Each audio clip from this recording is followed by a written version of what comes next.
10 محرم الحرام اور 5 منٹ کا مدرسہ حلقہ وہی کتاب نہیں۔ پچھلے حلقے میں ہم آپ کو بتا چکے ہیں کہ ہم 10 عنوانات پر بات کرتے تھے، جبکہ اس جدید حلقے میں ہم سب سے پہلے جو بات کرتے ہیں وہ کرتے ہیں قرآن کریم پر، دوسری بات ہم کرتے ہیں حدیث مبارکہ پر، تیسری بات ہم کرتے ہیں مسنون دعا پر، اور چوتھی کوئی ایک پیاری سی نصیحت ہوتی ہے، اور پھر اس سے متعلق 2 سوال ہوتے ہیں چھوٹے چھوٹے۔ تو آج کا جو سبق ہے، سب سے پہلے فہم قرآن پر بات کریں گے۔ اللہ رب العزت ہمیں قرآن کو صحیح طریقے سے پڑھنے، سمجھنے اور اس پر اخلاص والا عمل کرنے کی توفیق عطا فرمائے۔ سورہ بقرہ آیت نمبر 25 سے ایک بات اور ہمیں معلوم ہوتی ہے، وہ یہ کہ ایمان اور نیک عمل کرنے والوں کو اللہ رب العزت 4 انعامات عطا فرمائیں گے۔ ایمان اور نیک عمل کرنے والوں کو، یعنی جو ایمان والے ہیں اور وہ نیک عمل کرتے ہیں، ایمان شرط ہے، نیک عمل تو کافر بھی کرتے ہیں لیکن ان کو انعام نہیں ملیں گے۔ ایمان والوں کو اور وہ نیک عمل بھی کرتے ہوں تو ان کو 4 انعامات ملیں گے۔ نمبر 1، ایسے باغات ہوں گے جن کے نیچے نہریں بہتی ہوں گی۔ نمبر 2، بہترین پھل ملیں گے، پاکیزہ بیویاں ملیں گی اور دائمی رہائش ملے گی اس جگہ پر جہاں ایسے باغات ہوں گے جن کے نیچے نہریں بہتی ہوں گی۔ اور جب کبھی ان کو کوئی پھل اس میں رزق کے طور پر دیا جائے گا تو وہ کہیں گے یہ تو وہی ہے جو ہمیں پہلے بھی دیا گیا تھا۔ یعنی اس کا مطلب یہ ہو سکتا ہے کہ جنت میں وقفے سے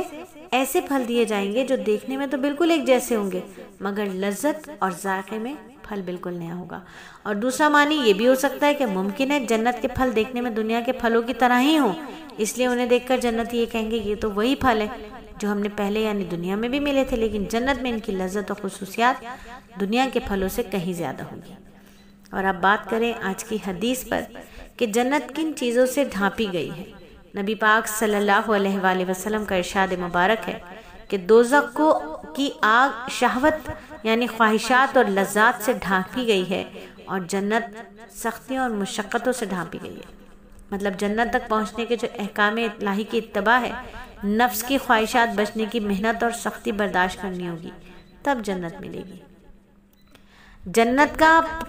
یہ تمام چیزیں جو نفس کی خواہشات ہیں، جو سختیاں ہیں، یہ تمام چیزیں گویا کیا ہے، جنت کا پردہ ہے، اور جو چیز پردے کے پیچھے ہوتی ہے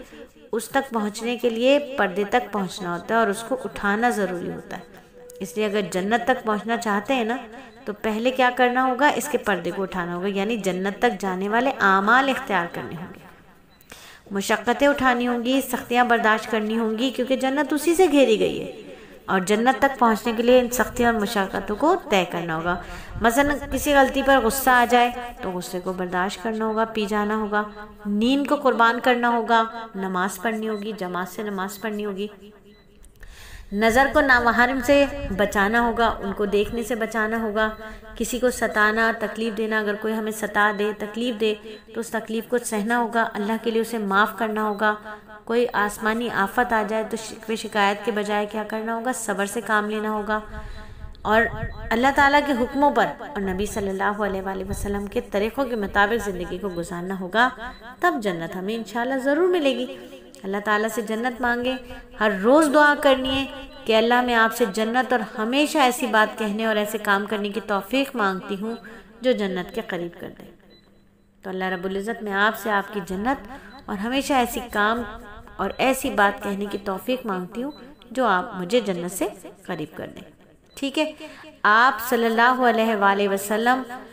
سے یہ دعا اما عائشہ نے ہم کو سکھلائی، ہم بھی یہ دعا مانگیں اور اپنا معمول بنا لیں۔ ٹھیک ہے، تو جنت کا شوق پیدا کرنے کے لیے ہمیں کیا کرنا پڑے گا، جنت کی نعمتوں کا ذکر کرنا پڑے گا۔ آج کی نصیحت یہی ہے کہ جنت کا شوق پیدا کرنے کے لیے جنت کی نعمتوں کا ذکر کرنا پڑے گا کہ وہاں کی چیزیں، وہاں کی زندگی، وہاں کے کھانوں کا ذائقہ حقیقی اور دائمی ہے، وہاں کی زندگی نہ ختم ہونے والی ہے، جنتی ہمیشہ جوان اور صحت مند رہیں گے، اللہ تعالیٰ کا دیدار ہوگا، سب سے بڑی چیز جنت پہ اللہ تعالیٰ کا دیدار ہوگا، دائمی دیدار ہوگا، اور اللہ کے نیک بندوں کے لیے اللہ نے جو کچھ تیار کیا ہوا ہے وہ کسی آنکھ نے آج تک نہیں دیکھا، تو انشاءاللہ ہم ضرور اس کو دیکھیں گے۔ اور اس کے ساتھ ساتھ جب دنیا کے بارے میں سوچیں گے تو ہم یہاں دیکھتے ہیں کہ ہر دنیا کی ہر کامیابی کے پیچھے ایک خوف ہے،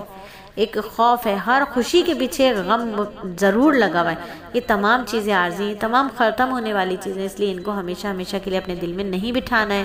تو آج کا سوال یہ ہے کہ ایمان اور نیک عمل کرنے والوں کو کیا 4 انعامات ملیں گے، اور جنت والے کیا اعمال ہیں، جنت کا شوق کیسے پیدا ہوگا، اور اس کی دعا کیا ہے۔ ضرور یاد کر لیجئے کہ اے اللہ، میں آپ سے جنت اور ہمیشہ ایسی بات کہنے اور ایسے کام کرنے کی توفیق مانگتی ہوں جو مجھے جنت سے قریب کر دے۔ آمین ثم آمین۔